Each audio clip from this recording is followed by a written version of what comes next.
नमस्ते दोस्तों। सोचो एक ऐसी चीज़ जो कभी इतनी छोटी हो जाती है कि माइक्रोस्कोप के बिना दिख ही नहीं पाती, और वही चीज़ कभी इतनी बड़ी हो जाती है कि आप उसे अपनी आंखों से इजीली देख सकते हो। ये चीज़ है सेल। और आज हम बात करने वाले हैं एक सुपर इंटरेस्टिंग टॉपिक, सेल का शेप और साइज़। ये हमारे सेल सीरीज़ की थर्ड वीडियो है। अगर आपने पहली दो वीडियोज़ इंट्रोडक्शन टू सेल और सेल थ्योरी अभी तक नहीं देखी तो उन्हें ज़रूर चेक करो, क्योंकि बेसिक्स वहीं से क्लियर होते हैं। लिंक डिस्क्रिप्शन में मिल जाएगा। मैं हूं हिमांक और आप देख रहे हो कॉन्सेप्ट्स विद हिमांक। तो चलिए शुरू करते हैं। सबसे पहले बात करते हैं सेल के साइज़ की। किसकी? सेल के साइज़ की। जो नॉर्मल ह्यूमन सेल्स होते हैं ना, उनका साइज़ होता है 20 to 30 माइक्रोमीटर। और एक फैक्ट याद रखो, 1 माइक्रोमीटर इज इक्वल टू 10⁻⁻⁶मीटर। मतलब 1 मीटर को अगर 10 लाख टुकड़ों में तोड़ दिया जाए तो एक टुकड़ा 1 माइक्रोमीटर होगा। ये इतना छोटा होता है। लेकिन अब चलो देखते हैं कुछ स्पेशल केसेस। तो सबसे पहले हम देखेंगे सबसे बड़ा एनिमल सेल। क्या? लार्जेस्ट एनिमल सेल, जो कि होता है ऑस्ट्रिच एग। क्या होता है? Ostrich egg. ये एक सिंगल सेल है जिसका डायमीटर लगभग 15 सेंटीमीटर होता है। मतलब अगर आप ऑस्ट्रिच को देख के एग को देखते हो तो वो एक ही बड़ी सेल है, पूरी एक ही सेल है। अब हम बात करते हैं सबसे बड़े प्लांट सेल की। किसकी? सबसे बड़े प्लांट सेल्स की, जो कि होता है एसिटोबुलेरिया। ये एक यूनिसेलुलर ग्रीन एल्गी है जिसका साइज होता है 6 to 10 सेंटीमीटर। सोचो, एक ही सेल आंखों से क्लियरली दिख जाता है, ये इतना बड़ा होता है। अब हम बात करते हैं सबसे लंबे एनिमल सेल की, यानी कि लॉन्गेस्ट एनिमल सेल, जो कि होता है नर्व सेल। कौन सा cell? Nerve cell. Nerve cell signals को ब्रेन से बॉडी के पार्ट्स तक ले जाता है। इनकी लेंथ ह्यूमन बॉडी में 1 मीटर तक हो सकती है। कितनी? 1 मीटर तक। मतलब एक नर्व सेल ब्रेन से टो तक मैसेज भेज देता है, वो भी अकेला। यानी कि अकेला नर्व सेल पूरे ब्रेन से टो तक मैसेज भेज सकता है। ये इतना लंबा होता है। अब हम बात करें सबसे लंबे प्लांट सेल की, लॉन्गेस्ट प्लांट सेल, तो वो होता है हेम्प फाइबर।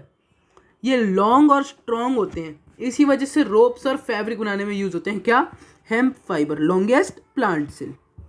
अब हम बात करते हैं स्मॉलेस्ट सेल की, यानी कि सबसे छोटा सेल, जो कि होता है स्मॉलेस्ट सेल, यानी कि पीपीएलओ या माइकोप्लाज्मा।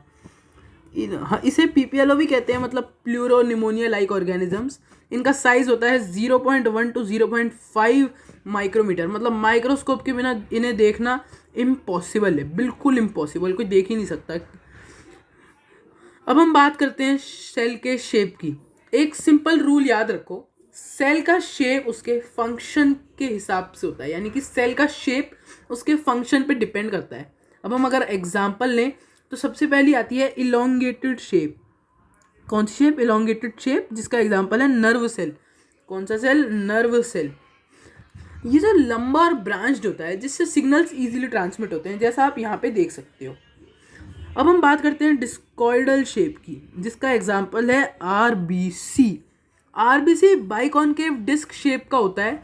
ये शेप ऑक्सीजन के ट्रांसपोर्ट के लिए परफेक्ट है। ये रही आरबीसी की शेप।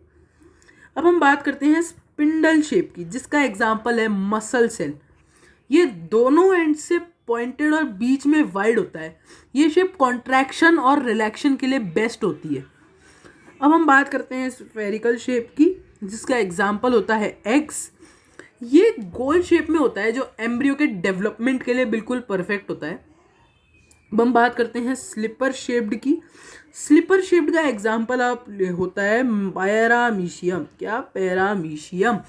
ये एक यूनिसेलुलर ऑर्गेनिज्म है जिसका शेप चप्पल जैसा होता है। लिटरली एक चप्पल जैसा शेप होता है पैरामीशियम का। अब अगर हम बात करें और कुछ एक्स्ट्रा एग्जाम्पल्स का, तो उनमें सबसे पहले हम बात करते हैं वाइट ब्लड सेल्स जो होते हैं ना, वो एमोइबॉइड शेप के होते हैं। यानी कि अमीबा जैसे शेप के होते हैं, जो अपनी शेप चेंज कर सकते हैं। ये अपना शेप चेंज करते रहते हैं। जैसे ये रहे वाइट ब्लड सेल्स, इनकी शेप क्या होती है? अमीबॉइड। अब हम बात करते हैं कॉलमनर एपिथेलियम सेल्स की, जो लॉन्ग और नैरो होते हैं, लाइनिंग बनाने के लिए यूज में आते हैं ये। अब हम बात करें जो मीसोफिल सेल्स की, ये राउंड या ओवल होते हैं। ये रहे मीसोफिल सेल्स, ये राउंड या ओवल होते हैं। फोटोसिंथेसिस में बहुत हेल्प करते हैं ये। तो दोस्तों अब आपको क्लियर हो गया होगा कि सेल का साइज और शेप रैंडमली डिसाइड नहीं होता, बल्कि उनके स्पेसिफिक फंक्शंस के हिसाब से होता है। सबसे बड़ा सेल है ऑस्ट्रिच एग, सबसे लंबा सेल है नर्व सेल और सबसे छोटा सेल है माइकोप्लाज्मा। ये 3 फैक्ट्स एग्जाम के फेवरेट होते हैं, एग्जाम में बहुत टाइम आते हैं। और हाँ, ये वीडियो हमारी सेल सीरीज का हिस्सा है। अगर आपने अभी तक मेरी पहली 2 वीडियोस इंट्रोडक्शन टू सेल और सेल थ्योरी नहीं देखी तो डिस्क्रिप्शन में लिंक से ज़रूर देखना। बेसिक्स क्लियर होंगे तभी ये सीरीज़ और यूज़फुल लगेगी। अगर वीडियो पसंद आई हो तो लाइक कीजिए, शेयर कीजिए अपने दोस्तों के साथ और सब्सक्राइब कीजिए कॉन्सेप्ट विथ हिमांक।